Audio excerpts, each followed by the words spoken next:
This is lecture number 4 of genetics और इस part में हम बेसिकली जो मेंडल का एक्सपेरिमेंट था उसको सीखेंगे।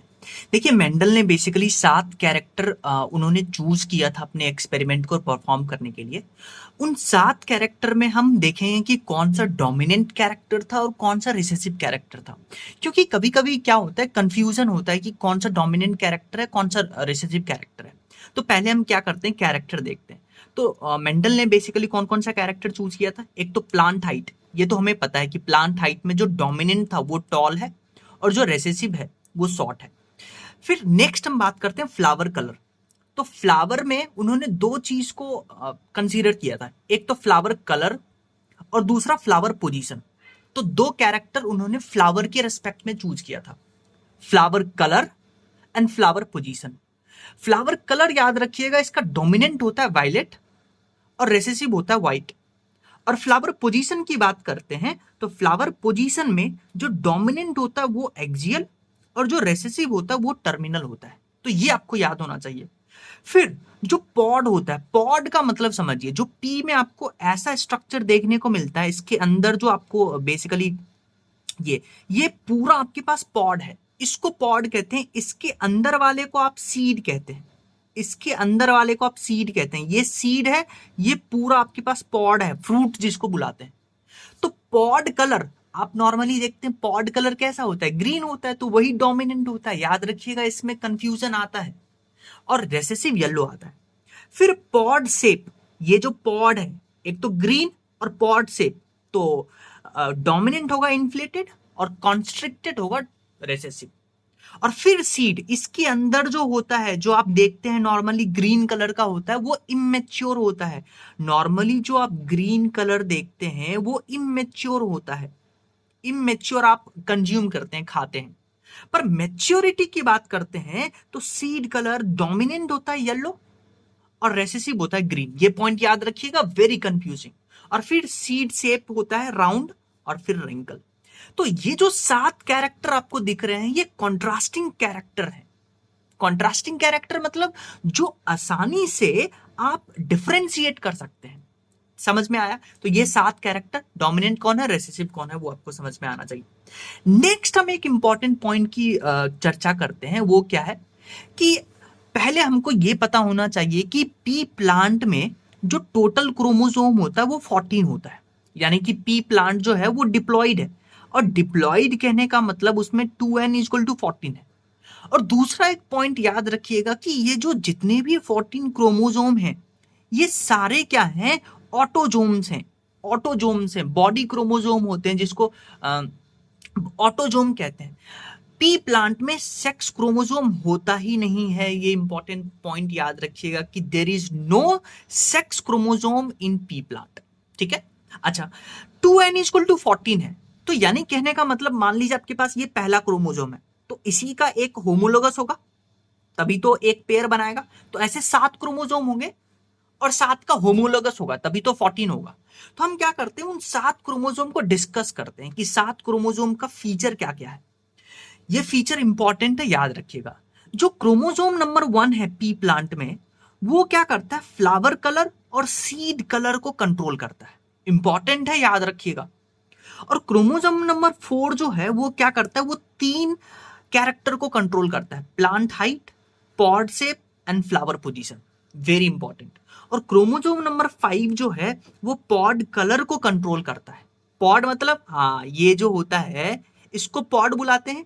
इसके अंदर जो होता है ग्रीन कलर का जो आप खाते हैं वो सीड होता है। पॉड डोमिनेंट ग्रीन होता है, याद रखिएगा, और जो सीड है वो येलो डोमिनेंट होता है। सो ये पॉइंट याद रखिएगा, ठीक है। फिर जो क्रोमोसोम नंबर 5 है वो पॉड कलर को कंट्रोल करता है, और क्रोमोसोम नंबर 7 जो है वो सीड शेप को कंट्रोल करता है। तो आपसे पूछेगा कि कौन सा क्रोमोसोम कौन से कैरेक्टर को कंट्रोल करता है। अब ध्यान से सुनिए, मेंडल, देखिए, एक क्रोमोसोम नंबर फर्स्ट पे 2 कैरेक्टर है, तो मेंडल ने कभी भी ऐसे 2 कैरेक्टर को नहीं चूज किया जो कि एक ही क्रोमोसोम पे था। इसका क्या मतलब है कि मेंडल ने कभी भी ऐसा क्रॉस नहीं किया जिसमें उन्होंने फ्लावर कलर और सीड कलर को एक साथ कंसीडर किया। नहीं, ऐसा इसलिए नहीं किया, ये आप इसको लक मान सकते हैं। सो ये पॉइंट याद रखिएगा कि मेंडल ने कभी भी दो कैरेक्टर को एक साथ क्रॉस नहीं करवाया जो कि सेम क्रोमोसोम पे प्रेजेंट थे, ठीक है। इसीलिए उन्होंने इंडिपेंडेंट इनहेरिटेंस, इंडिपेंडेंट असॉर्टमेंट खोजा था। क्यों?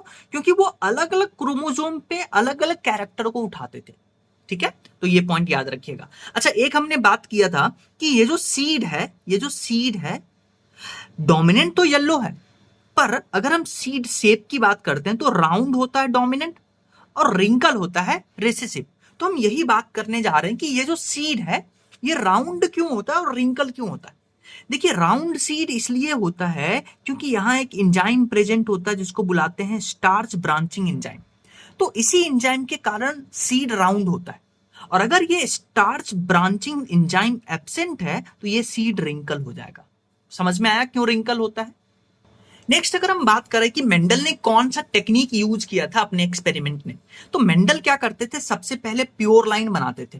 प्योर लाइन जिसको ट्रू ब्रीडिंग लाइन भी कहते थे, इसको आप होमोजाइगस भी बुलाते थे। ये ऐसा बनाया था उन्होंने कंटिन्यूअस सेल्फिंग करवा करके। मान लीजिए आपके पास ये सीड है, तो ये सीड को क्या करते थे मेंडल, ग्रो करते थे। तो मान लीजिए ये प्लांट बन गया, ये सारा प्लांट बन गया, और कुछ प्लांट जो है वो टॉल होता था और कुछ प्लांट जो होता था वो शॉर्ट होता था। तो वो क्या करते थे, शॉर्ट प्लांट को रिमूव कर देते थे, टॉल में क्या करवाते थे, सेल्फिंग करवाते थे। फिर से कुछ प्लांट बनता था, फिर से जो शॉर्ट बनता था उसको रिमूव कर देते थे, टॉल में सेल्फिंग करवाते थे। तो ऐसे उन्होंने प्योर लाइन बनाना स्टार्ट किया। तो कंटिन्यूअस सेल्फिंग और फिर सेलेक्ट करते थे, और इसके वजह से वो प्योर लाइन बनाते थे, ठीक है। तो क्या बोल सकते हैं कि Mendel formed true breeding line by continuous selfing and selection. Finally he developed 14 true breeding line of garden pea plant, ठीक है। अच्छा, फिर क्या करते थे, क्रॉस करवाते थे। आपको मैं एक चीज बताता हूं कि जो पी प्लांट है, पी प्लांट में क्रॉसिंग कभी नहीं होता है। पी प्लांट में cross basically sexual reproduction, cross pollination कभी नहीं होता है पी प्लांट में। ये याद रखिएगा कि पी प्लांट में क्रॉस पॉलिनेशन नहीं होता है, हमेशा इसमें सेल्फ पॉलिनेशन होता है। तो इस चीज को बचाने के लिए मेंडल क्या करते थे, कुछ टेक्निक यूज करते थे। सबसे पहला टेक्निक जिसको बुलाते थे इमैस्कुलेशन। सो इमैस्कुलेशन क्या होता है, मान लीजिए ये आपके पास प्लांट है, पी प्लांट जो है, पहले तो आप ये बात याद रखिएगा कि इसमें फीमेल भी पार्ट होता है और उसमें मेल भी पार्ट होता था। तो वो क्या करते थे, एक प्लांट को फीमेल चूज कर लेते थे और एक प्लांट को मेल चूज कर लेते थे।